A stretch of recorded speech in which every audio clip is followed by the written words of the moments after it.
Manchester United travel away to Istanbul and Fenerbahce and Jose Mourinho and walk away with a 1-1 draw. I break it down in Manchester United, the D interview. Look, as you can probably tell from today, the video quality is not as good as normal. I'm not at home currently. I am in Perth.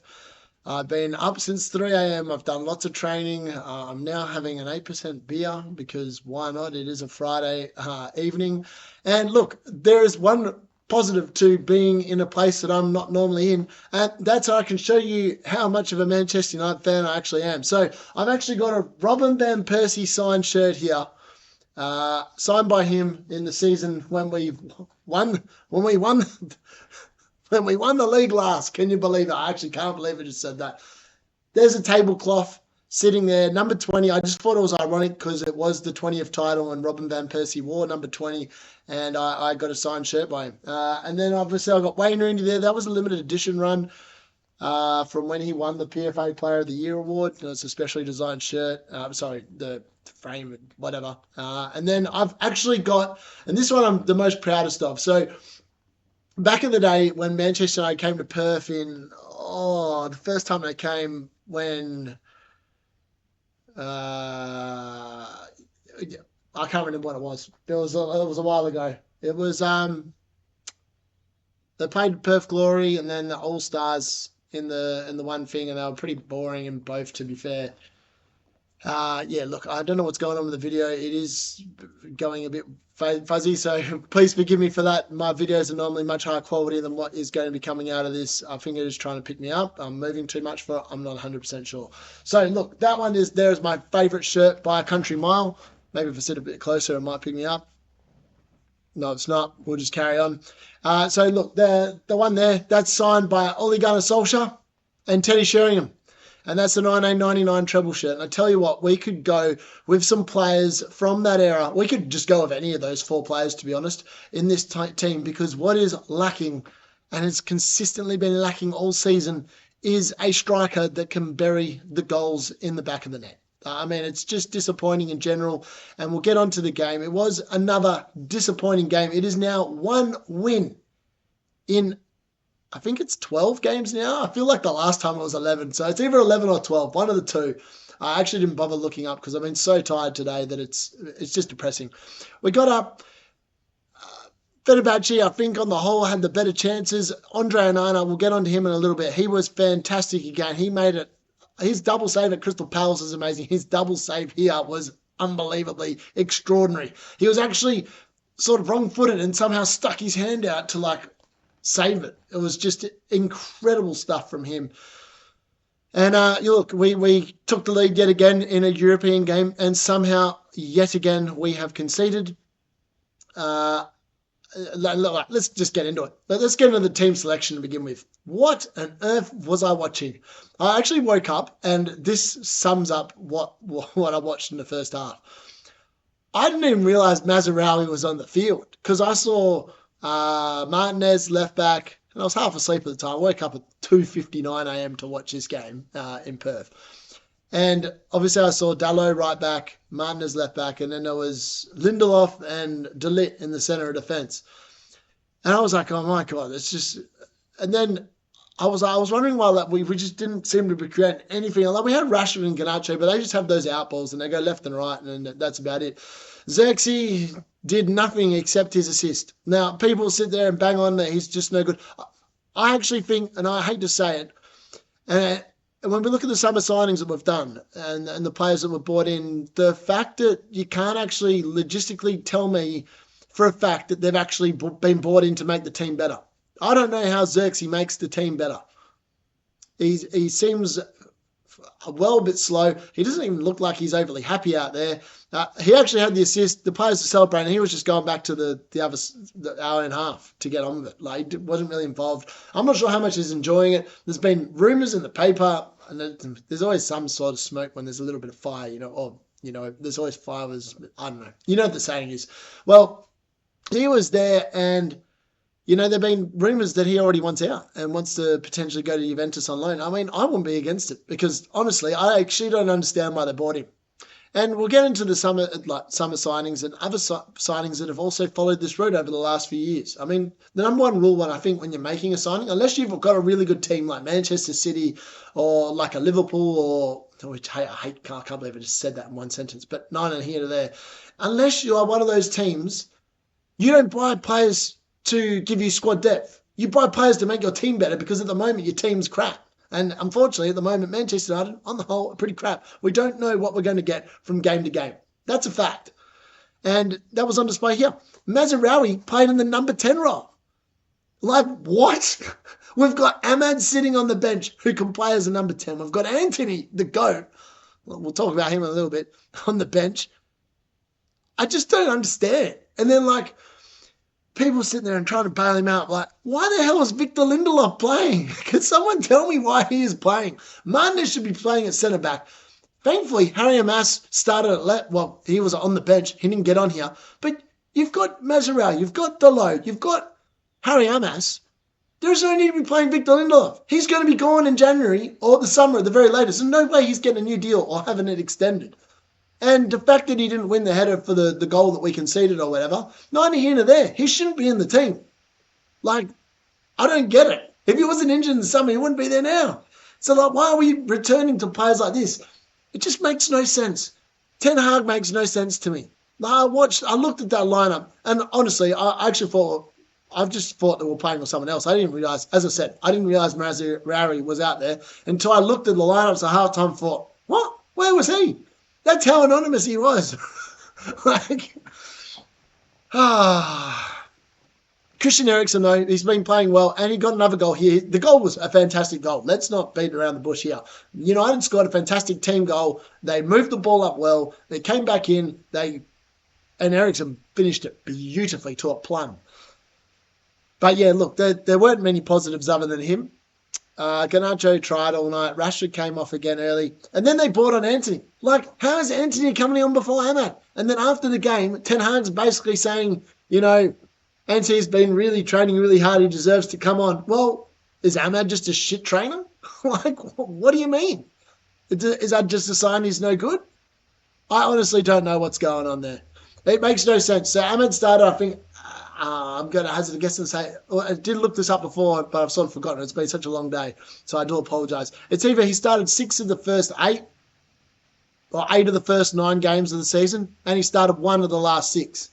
Like, what is going on? The dude's not injured. There's someone up there. It's like Ten Hag's gone back to not trusting him on a summer. I don't understand, because he works hard. He doesn't sit there and just give up the chase like some of the other wingers do when he's on. And I feel like he does give us a really good balance, but apparently Ten Hag doesn't. And this is the problem. Ten Hag's making things way more complicated than they need to be. Why play Mazraoui as a number 10? Like, why do it? You're trying to build consistency, trying to build patterns of play. That bloke is not our number 10 moving forward. This is what I don't understand. Like, the people that sit there and back up Ten Hag, try and talk that up. I mean, I know Fergie used to play like 8 defenders in a team, but that was because of injuries and the fact that he had a tactical plan, and it worked. Unfortunately, Ten Hag doesn't seem to have a tactical plan that ever seems to work. And if it does work, it just happens to be by pure luck. Look, that's just my thoughts on it anyway. So, look, that's just, I don't know. I just thought the whole thing was frustrating. Obviously, Antony came on, got himself injured, and is now in the moon boot, so probably out for a while. Look, we just need to cut our losses. There is no way that man is up to playing in a Manchester United shirt. £85 million down the drain. They had the Tony Martial song, £40 million down the drain or whatever it is, £52 million down the drain. Well, they should change it to the Antony song because, you just change it to Antony or something like that. Not Anthony Martial, just Antony from Brazil. He came from Ajax. The English press said he had no chance because he had no bloody chance. Oh, dear. This is just turning into a bit of a rant. I'm just over seeing such crap football. Like, Paul Scholes sits there and he was on the media duties for TNT and he talked about, what have they done? Have they made any progress? No, they have not made any progress. If you take out the FA Cup win, what have we seen over the last 18 months? Just a steady decline into an abyss of mid-table, probably lower table mediocrity at the rate we're going. Someone made the joke of we should sign Chris Wood. Well, I tell you what, Chris Wood's probably going to score more than both our strikers put together this season in the league. So I'm not condoning us signing Chris Will. I'm just saying that we just didn't sign the right player. These players are people that you spend 70 odd million, 40 odd million on. People that are going to score goals, guaranteed goals. That's what the team's lacking, man. That's what the team's lacking. Lindelof should never be near the starting lineup again. I don't care if we've got injuries galore. Promote someone from the 18s or the under 21s, give them a go. He's not the future. Get rid. And people say, well, why is he still playing? Because I'll tell you why. If you want to get rid of these players, what Erik ten Hag needs to do is do what Chelsea did. Send them to the bloody reserves. Do what you did to Sancho. They'll leave then. They'll be like, all right, yeah, we get the message. We got to go. I think that's what's going to happen. I just don't understand where he's coming from. Is the end answer. Look, if you agree with me, please let me know in the comments and smash the like button. Again, if you are into fantasy, I obviously run a fantasy pod and do lots of fantasy content. Please give us a follow and subscribe. If you haven't subscribed and you like both, Man United and that, please definitely hit the subscribe button because, I do some good stuff. I like to think. But look, where is there to go from here? Ten Hag came out and said, you know what, well, we're a hard team to beat. We're a hard team to beat. Are you kidding me? A hard team to beat? I tell you what, it's easy to make a hard team to beat. I'll give you a hard team to beat. Now, look at this. Over here, back in 2018, I went undefeated with this lot. The only difference is I went undefeated, but we're also the top scorers in the league. Being hard to beat is one thing. If you don't win games of football, no one cares. Fenerbahce are laughing. I mean, you look at that team, you look at the game in isolation. It was essentially the Manchester United rejects against Manchester United, and Manchester United didn't win. Fred's there, Amrabat's there, Mourinho, the manager's there. It was a typical Mourinho game. You knew what you were going to get with him. And Mourinho came out after the game, tried to say that Ten Hag was a genius pretty much for playing Mazraoui. And Amrabat suggested that, that's something he'd done before and he might do it again. Come on, Jose, turn it up, mate. I just don't know, man. I actually think Mourinho with his team would have us way higher up the table than Ten Hag. Because he knows what the Premier League's about. He knows how to win. Ten Hag doesn't know how to win. He knows how to win at Ajax. And that's it. And even then, he only did it because the league is pretty much garbage and everyone there just, it's pretty easy. It's like the French league. The farmers always win the Farmers League because they're farming. They're farming on the sheep. You know what I mean? Some people as well, it's really interesting, the chat and basically saying that there's progress. I was like, what progress? What progress have we seen? There has been stagnation and decline. There's been no progress on the pitch at all this season. No one can kid me that there is. I mean, if you look at our run between now and the November international break, these should be just wins. We shouldn't be drawing. We shouldn't be losing. We beat Brentford. It was, I had to come from behind to do that. We've drawn at Fenerbahce. We've got West Ham on Sunday. Heaven forbid if we don't beat them. But this is the thing. West Ham are god-awful. But you just don't know what Manchester United are going to show up.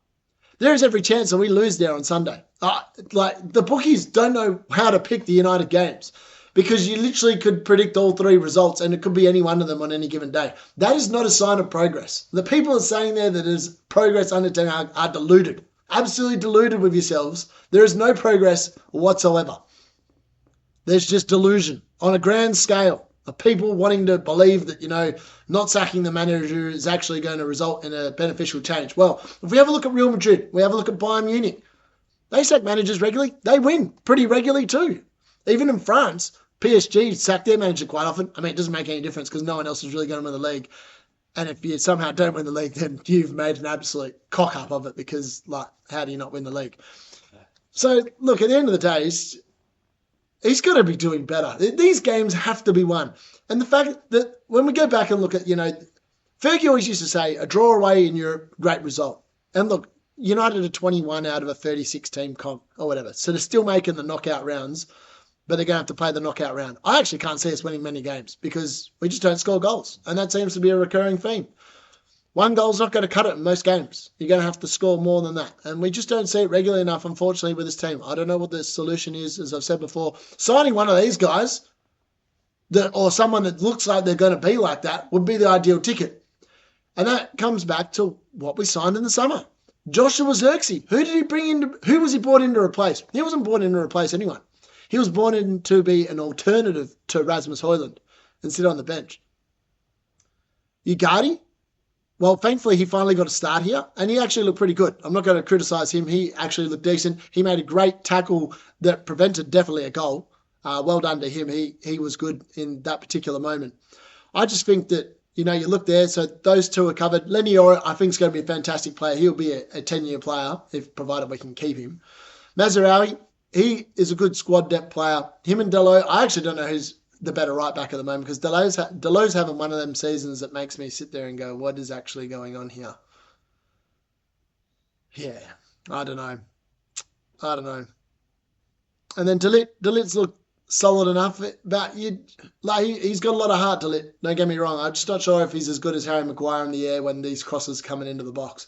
But look, how many of them were actually brought in to start? You'd say Ugarte, probably Delit.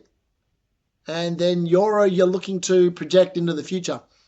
And this also goes back to the following summer. Mason Mount. Now, Mason Mount, bless him, I really hope he can get himself fit, but he just looks like a broken toy. He just can't get on the park. He couldn't get on the park the last season at Chelsea. He can't get on the park for Manchester United. I don't know what you do with him. I think somehow you've just got to cut your losses. He looks like another Donny van der Beek. I hate to say it, but the number 7 curse has definitely cursed him, or whatever's going on there. He just can't get a run at it. And that's disappointing for the lad. But if you look at him, who was he brought in to replace in the team? His most logical position is where Bruno Fernandes arguably plays his best football. Then we look at the GOAT, Antony. He was brought in when we already had Jadon Sancho at the club, Marcus Rashford, Garnacho was coming up. And Ahmad, we obviously had Ahmad as well. I think Ahmad was potentially on loan. Who was he brought in to replace? The lack of foresight. Ten Hag wants these signings, and they're his blokes. But who are they actually actively looking to replace in the team? The number one rule is, generally speaking, when you're spending this amount of money on players, they're coming in to replace someone in your team in idea to make it better. Now, in Manchester United's case, the team level is crap. The whole of the team just doesn't do very well compared to the sum of its parts. Even some of its parts might not be living up to the sum of the parts. But look, the fact is, in a crap team like United, as we are currently speaking, you are buying players to make your team better, to make them, show up and, improve the level of the team. Well, we're not seeing that. And it just looks like more and more poor recruitment. And I think that's disappointing in and of itself. So look, when we look ahead, I don't know as I've said before, I don't know what the solution is. I don't think tonight's result was a good result. Andre Onana's basically come out and said, it's not a good enough result. Because it's not. When you start the Europa League, and let's face it, there is no good teams in the Europa League. When Manchester United and Tottenham are the favourites, there's no one good in the thing. And we haven't even won a game. We've played 3 games and we've failed to get a win. It's ridiculous. At least Tottenham are winning. They're in the right part. They're going to get an easy ride through to the next round. We're going to end up having to play an extra 2 games because our players just can't get wins on the board. And yeah, look, I don't know. I don't know where you go from here. I just know it's not good enough. The one positive out of all this is Andre Onana is having a season and a half. But it's almost going back to David De Gea levels, where the rest of the team's that crap. The Andre Onana's a shoo-in for winning the, Sabat Busby Player of the Year award at the end of the season, and the Jimmy Murphy. Because of the fact that these guys, he's the only one that's looking any good out there consistently week on week. And that's not where we want to be. We've been in that position for what feels like we have been in that position for the last 11 years. Most seasons, our goalkeeper's the best player on the team. That says it all. Yeah, I don't know. That's all I've got on that one. Look, moving forward, I think that I think that West Ham is a very tricky game. I think potentially we could lose at West Ham, and then we're back to where we were during the international break. And then we got Chelsea at home, and Chelsea are not an easy game. Cole Palmer will tear our team apart, I personally believe. He did last season, and there's no reason to think that he won't this season, and we just don't score goals, and that's half the problem. Like, we have looked much better defensively, I will grant you that. And as Eric Ten Hag said, we're hard to beat. Well, yeah, we are proving to be harder to beat until we verse good teams. Tottenham destroyed us at home. Liverpool destroyed us at home. I'll be interested to see what Chelsea do when they come. And that's the next home game at Old Trafford. And obviously we've got Sunday away. And let's face it, West Ham, this has been dubbed by some people the El Sakiko because of the fact that West Ham have started poorly under Lopetegui. And I hate to say it, mate, sometimes you've just got to stick with what you got. And David Moyes did wonders at West Ham. He did wonders at West Ham. Let's not be kidding ourselves here. And West Ham they've invested huge amounts in the summer. They're not getting any return for the pounds that they've invested in the squad. It'll be interesting to see what happens moving forward in regards to that. But look, Mohamed Kudus thankfully is suspended for this game after he was an idiot and tried fighting the entire Tottenham team by himself, which was quite funny to watch, watching that game personally. But you know, it's annoying because my partner's a West Ham fan, and I feel like last season when we went there, they won and we lost. And I feel like that could potentially very much or very well happen again. And then, you know, then the media comes back and all the pressure's back online. It's been good not to read any of that nonsense after the win. But let's not be kidding ourselves. Eric Ten Hag's football at Manchester United has been dour. It's been boring. And you know, it's a bit meh. Like waking up to watch games at 3 a.m. I do it because I love the club and I support the club all the time. But my God, it's a struggle to stay up for some of these games at the moment. Like the Porto game was, you know, it was exciting because of the fact that we're just so inept in terms of the goals we conceded. But like the game overnight and the Aston Villa game and even the game before Brentford, like some of these games have just become really boring games of football. And it's at the point in the season where it feels like the season is going to drag and drag and drag because I just don't think we're capable of doing anything. We're definitely a cup team. And I think the only way we're getting back into the Champions League is if we win the Europa League. Now, it should be done. It should be possible, considering the teams that are in the Europa League, but I just can't see it for myself. Let me know in the comments what you think. Hopefully we can pull out some sort of a performance against West Ham on the weekend. Hopefully they can channel some of the greats behind me that I've got here in the shirts. We need Rasmus Højlund to develop into a combination of Wayne Rooney and Robin Van Persie, with a hint of the goal finishing nous of Ole Gunnar Solskjaer and Teddy Sheringham. That's what we need right now. The team needs it. Eric Ten Hag needs goals, and we need points on the board because I'm sick of seeing the league table and having to scroll down past the mid-table part to find ourselves in the lower end of the table. Come on, Eric Ten Hag. Come on, boys. Let's get a win at West Ham. I'll catch you guys when I'm back at home on Monday afternoon. Thanks for watching. That's the D Unit out.